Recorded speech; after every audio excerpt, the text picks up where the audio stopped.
ברוך אתה אדוני אלוהינו מלך העולם שהכל נהיה בדברו.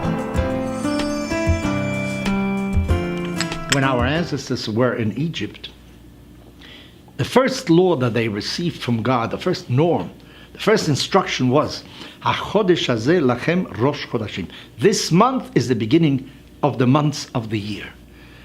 It was about time. Why was the first mitzvah about time? That God was telling them, you know, you're the masters of time. There is a scene, according to Jewish tradition, where the angels come before God and they ask him, when is the holiday? When is Rosh Hashanah? When is it going to be? And God says, no, you have to go down.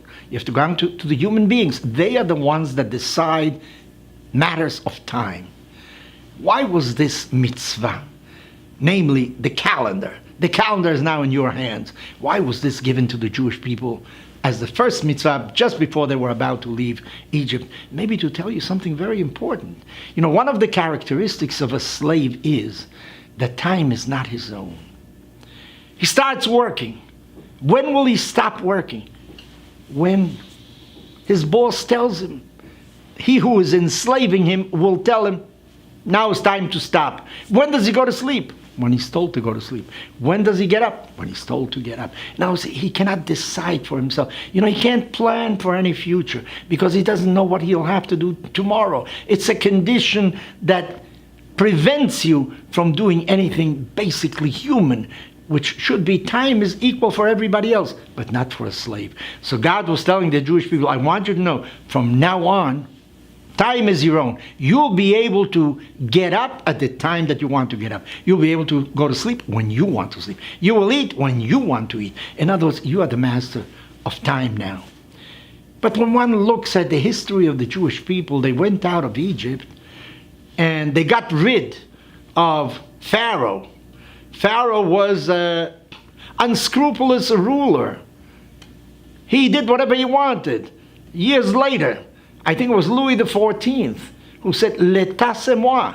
I am the state. I decide what things are.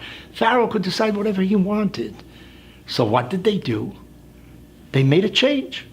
They exchanged one ruler for another. Instead of having the Pharaoh, they went to Mount Sinai and God told them, you know, from now on you have to do this and that and that. In other words, what did they gain? They're still enslaved, except before there was Pharaoh, and now it's God, Almighty God, that tells me what to do.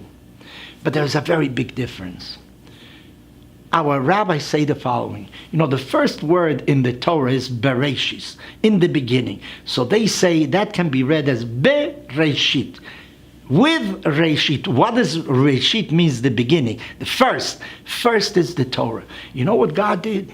The Torah was before the world was created. God took the Torah as a blueprint to create the world. Because God is a constitutional monarch. God is not capricious. God tells you in advance, I want you to know, you have to live by this set of rules. These are the norms that you have to follow. And it's all written out very specifically. It's not capricious. It's not that suddenly you get a different directive. No, you know exactly what you have to do. Well, but it's still, you're not free to do whatever you want to. Well, if you're free to do whatever you want to, so will everybody else. You have a beautiful wife, he'll take it away from you. You have a nice garden, he'll come and eat your fruit. Well, you want to have your own property. You want others to respect you. He'll tell a lie about you. He'll do God knows what. So actually, society without norms is not a free society. We know it today. Every country has either a constitution, a set of laws by which you have to live. You have to abide by them, because if there are no laws, there'll be chaos. Society won't be able to exist. So it's not a capricious ruler that you have in the world like our ancestors had when they were in Egypt. No, now you know exactly what it is. You know what the Hebrew word for liberty is? Cherut. Cherut means liberty. So our rabbis say, don't read the word as cherut, read it as charut. Charut means engraved. That actually the laws that were engraved on the 2 tablets of stone, those laws are immutable. You cannot change them. Those laws actually make you free, because there's a set of rules by which not only you have to live by, everybody else has to live by. So you can really move within the context of law as freely as you want. Because without law, you are really not free. You'll have to live all the time surrounded by gods and God knows what. So don't think that the laws of the Torah are restrictive. To the contrary, it's thanks to them that you can live a free life.